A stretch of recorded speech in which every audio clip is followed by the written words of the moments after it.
Yo, bonne année à tous. J'espère que vous allez bien. J'espère que vous avez bien fait la fête. J'espère que vous avez su profiter de ces fêtes de fin d'année.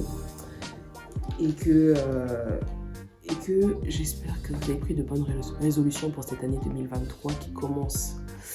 On est le 3 aujourd'hui. Et j'espère vraiment que l'année 2023 vous portera au plus haut. Et elle portera ses fruits pour vous tous.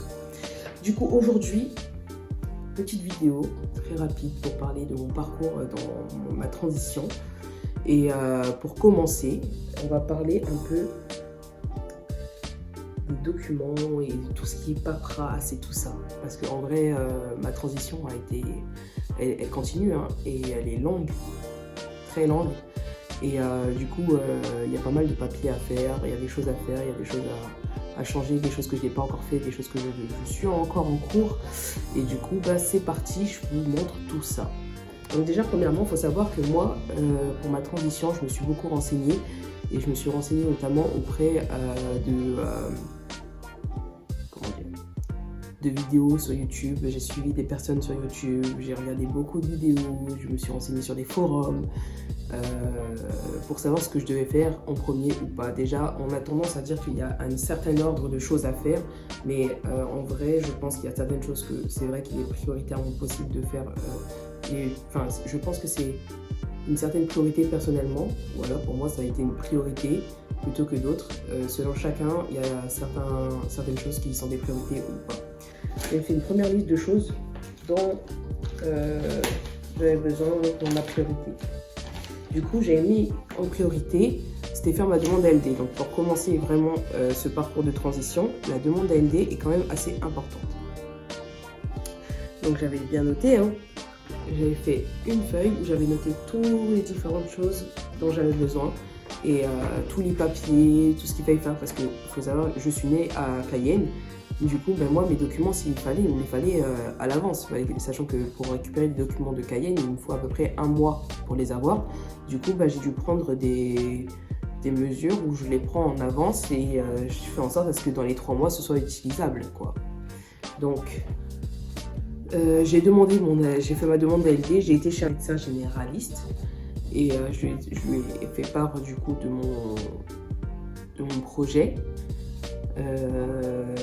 Ce médecin-là, j'ai eu la chance d'être tombée sur un médecin, donc j'ai utilisé des forums et j'ai eu la chance de tomber sur un médecin qui avait déjà fait des ALD parce que c'est pas reconnu par tous les médecins, il y a beaucoup de médecins qui ne le font pas et du coup j'ai eu la chance de tomber sur un médecin qui l'avait déjà fait et du coup je lui ai juste dit ce que je voulais faire, il m'a dit d'accord, il m'a posé plus de questions, on a approfondi. Et par la suite, il m'a fait mes documents, il m'a fait mon ALD. Après, il faut savoir que quand j'ai été faire mon ALD, j'avais déjà fait les démarches pour un changement de prénom. Et du coup, j'avais déjà commencé les démarches pour un changement de prénom. Du coup, ça a fait que ça a quand même servi à m'aider pour que mon médecin le fasse, ce document. Et du coup, l'ALD, je vous montre à quoi ça ressemble. Bon. L'ALD, en gros, ça ressemble à un papier comme ça. C'est écrit protocole de soins, les informations personnelles. Donc, personne recevra les soins. Protocole établi le 23 août 2021, 22h14. Et il y a la date de début et la date de fin qui est... Donc, mon ALD, elle est actuellement valable jusqu'en 2024. Donc, jusqu'au 1er août 2024. On est en 2023. Ça fait déjà 2 ans bientôt que j'ai commencé. Et du coup, cette ALD, elle sert pour que tout ce qui est en rapport à ma transition soit pris en charge par mon assurance maladie. Faut savoir que actuellement, je suis 100% pris en charge pour presque tout. Même pour les opérations, tout ça, je suis complètement pris en charge par mon ALD. Je paierai seulement les dépassements d'honoraires et c'est tout. Voilà. Après, il y a d'autres rendez-vous qui sont pas pris en charge, mais voilà. Ensuite, je me suis rendu compte, du coup, pour tout ça, pour le changement de prénom, il m'a fallu des documents. Pour mon changement de prénom, j'ai été, alors je pouvais soit aller à la préfecture, mais j'ai été à la mairie de la ville où je vivais et j'ai demandé un document de changement de prénom. Donc on m'a donné un dossier à remplir, on m'a demandé certains documents comme une carte d'identité valide, un acte de naissance intégrale et une attestation d'hébergement ou comment ça s'appelle, le papier qui dit que vous habitez chez vous. Voilà, j'ai oublié le nom. Et du coup, j'ai fourni tous les documents. J'ai fourni tous les documents et une fois que mes documents ont été fournis, ça a été assez simple. Le monsieur m'a tout rempli, il m'a donné ensuite un papier de récépissé de demande de changement de prénom. J'ai encore une demande, je crois que j'ai un... Donc les actes de naissance. Donc le changement de prénom, c'est simple. C'était un document, je vais cacher un peu les informations, mais c'est un document qui ressemble à ça. Et c'est juste écrit demande de changement de prénom personne majeure. Sachant qu'il y a aussi des demandes de changement de prénom pour les personnes mineures, parce que c'est les parents qui les demandent en général. Mais voilà, on vous demande le motif. Moi, j'ai été simple, j'ai dit que j'étais une personne transgenre et que mon prénom, j'aimerais le changer pour qu'il soit plus masculin et qu'il soit plus représentatif. Du coup, ça a été changé. Et suite à ça, j'ai eu un récépissé de dépôt de demande de changement de prénom. Voilà. Et la mairie l'a directement envoyé du coup à ma mairie de naissance qui est à Cayenne. Du coup, ça fait que on attend encore. Cayenne, c'est long. Je dois les recontacter encore et encore et encore pour que ce soit ajusté et qu'il y ait une petite étoile, une petite mention qui soit ajoutée sur mon acte de naissance pour me démontrer que j'ai changé de prénom. Voilà. Donc le changement de prénom a été fait. J'ai un papier en attendant qui annote le jour où je l'ai fait, donc le 22 novembre 2021. Le changement de prénom effectué.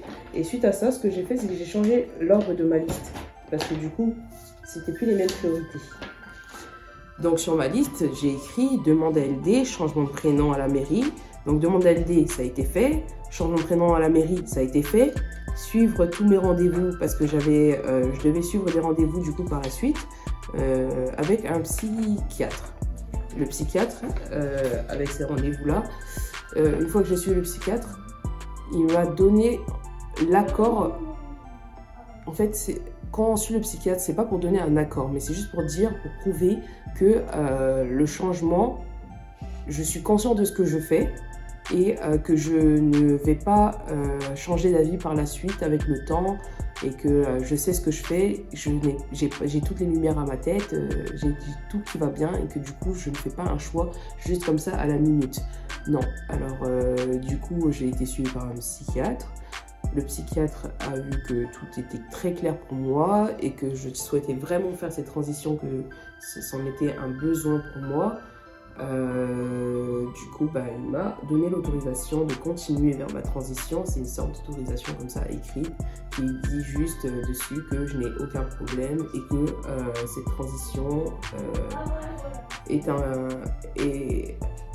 un acte dont j'ai besoin. Voilà.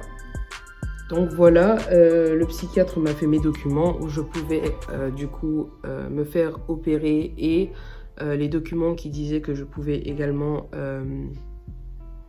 commencer la testostérone. C'est là où j'en suis aujourd'hui. Exactement là où j'en suis aujourd'hui parce que je dois prendre rendez-vous avec un endocrinologue. Il faut savoir que j'avais pris mon rendez-vous, que normalement cette vidéo-là, c'était pour vous annoncer à la base que mon rendez-vous avec l'endocrinologue, tous les rendez-vous que j'ai pu prendre, c'était super bien passé et que du coup, je devais prendre la testostérone et que je commençais. Mais le problème, c'est que mon rendez-vous il tombait mal. J'avais pris rendez-vous et il tombait mal et du coup, j'ai dû annuler mon rendez-vous et là, je vais devoir reprendre un autre rendez-vous. Et donc, je vous referai une vidéo plus tard pour vous expliquer où ça en est. Mais faut savoir que j'ai mes autorisations, que je vais pouvoir continuer. Et je suis plutôt content. Je suis plutôt content de tout ça. Je trouve que c'est un nouveau cap que j'ai passé. Et j'ai attendu très longtemps pour passer ces différents caps. Et du coup, je suis plutôt contente d'avoir passé tous ces caps. On continue encore. Donc, je vous ai montré quelques documents que j'ai là.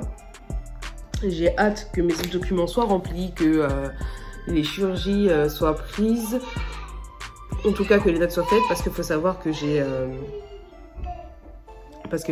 j'ai mes priorités niveau chirurgie et je mets surtout une priorité dessus en particulier parce que j'aimerais bien me faire opérer, faire la mammectomie parce que du coup c'est ce qui me met le plus mal à l'aise avec mon corps quoi. Le reste, moi je me sens bien, je me sens très bien dans mon corps et c'est vraiment juste la dysphorie qui me dérange. Au niveau de la mammectomie, c'est vraiment la première chose que j'aimerais faire. C'est vrai que ça aide pas, sachant que j'ai une forte poitrine, du coup ça fait que c'est plus compliqué lorsque je marche dans la rue. Au premier abord, on me regarde, on me dit monsieur, puis ensuite... Donc du coup, pour cette vidéo, je vous remercie de m'avoir écouté, je vous remercie d'avoir regardé, je vous souhaite encore une bonne année à tous. Je vous tiendrai au courant des avancées de cette transition. De ma transition. Je vous tiendrai au courant de l'avancée de ma transition et on se retrouve la semaine prochaine pour une nouvelle vidéo tout en délire. Et sûrement la prochaine fois, je vous donne un petit indice pour la semaine prochaine. On va manger beaucoup de choses. Allez, tchuss et je vous souhaite à tous une très bonne santé, très bonne soirée. N'oubliez surtout pas de liker, commenter, vous abonner et partager à fond. On est là cette année pour 2023, on va faire quelque chose de plus ouf que ce qui avait commencé en 2022 et on continue comme ça.